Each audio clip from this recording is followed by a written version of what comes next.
ایک بزرگ نہر کے کنارے جا رہے تھے، ان کو بھوک بھی لگی ہوئی تھی، مگر فقیر بندے تھے، خرچ کرنے کے لیے پاس کچھ تھا نہیں۔ نہر میں ایک سیب دیکھا جو بہتا ہوا جا رہا تھا، انہوں نے سیب لیا اور اس کو کھا لیا۔ بھوکے بندے کی تو سمجھ بھی کام نہیں کرتی۔ کھانے کے بعد خیال گزرا کہ یہ سیب تو میرا نہیں تھا، یہ تو کسی اور کا تھا، میں نے بغیر اجازت کھا لیا۔ مجھے اس بندے سے یا تو معافی مانگنی ہے یا قیمت ادا کرنی ہے۔ چنانچہ جدھر سے پانی آ رہا تھا ادھر جانے لگے۔ آگے کچھ دور جانے کے بعد دیکھا کہ ایک باغ ہے جس میں سیب کے درخت ہیں، سمجھ گئے یہاں سے گرا ہوگا۔ باغ کے مالک سے ملے اور کہا کہ میں نے اب کے درخت کا سیب کھا لیا ہے، لہٰذا یا تو معاف کر دیں یا قیمت لے لیں۔ اس نے کہا معاف تو میں نہیں کرتا، ہاں قیمت ادا کر دو۔ کہنے لگے جو بھی قیمت ہوگی مزدوری کر کے دے دوں گا۔ اس نے کہا میری ایک بیٹی ہے، گونگی ہے زبان سے، آنکھوں سے اندھی ہے، کانوں سے بہری ہے، پاؤں سے لولی لنگڑی ہے، لہٰذا اس کے ساتھ تم نکاح کرو اور ساری زندگی اس کی خدمت کرو، اس کو خوش رکھو، یہ قیمت دینی پڑے گی۔ فکر میں پڑ گئے مگر دل نے کہا کہ دیکھو یہ مجاہدہ برداشت کرنا آسان، قیامت کے دن اللہ رب العزت کے سامنے ملزم بن کر کھڑا ہونا یہ بڑا مشکل کام۔ آخر کار تیار ہو گئے، نکاح ہو گیا۔ جب وہ اپنی بیوی کے پاس گئے تو حیران، چاند کا ٹکڑا، آنکھیں خوبصورت، بولنے والی، سننے والی، سمجھنے والی۔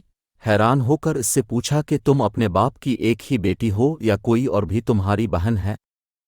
اس نے کہا میں ایک ہی بیٹی ہوں۔ خیر رات گزر گئی، اگلے دن سسر سے ملاقات ہوئی۔ سسر نے پوچھا کہ بتاؤ مہمان کو کیسا پایا؟ کہا اپنے تو فجکشن کچھ اور ہی بتائی تھی، مگر وہ تو ایسی نہیں، وہ بہت دانا بینا، اب کے بتلائے ہوئے ہر عیب سے مبرہ ہے۔ انہوں نے فرمایا ہاں، یہ میری بیٹی ظاہر حسن جمال بھی رکھتی تھی اور باطنی اعتبار سے بھی حدیث کی عالمہ، قرآن کی حافظہ ہے۔ میں چاہتا تھا اس کے لیے کوئی ایسا خاوند ڈھونڈوں کہ جس کے دل میں اللہ کا خوف ہو، کیونکہ جس کے دل میں خوف خدا نہ ہو وہ بیوی کے حقوق صحیح ادا نہیں کر سکتا۔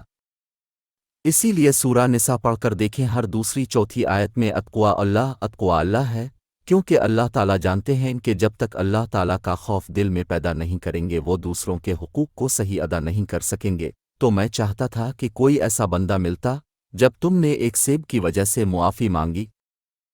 اسی لیے سورہ نساء پڑھ کر دیکھیں، ہر دوسری چوتھی آیت میں اتقوا اللہ ہے، کیونکہ اللہ تعالیٰ جانتے ہیں کہ جب تک اللہ تعالیٰ کا خوف دل میں پیدا نہیں کریں گے وہ دوسروں کے حقوق کو صحیح ادا نہیں کر سکیں گے۔ تو میں چاہتا تھا کہ کوئی ایسا بندہ ملتا جب تم نے ایک سیب کی وجہ سے معافی مانگی، تو میں نے کہا اس کے دل میں خوف خدا ہے، اس لیے میں نے اپنی بیٹی کے لیے تمہیں خاوند کے طور پر تجویز کیا۔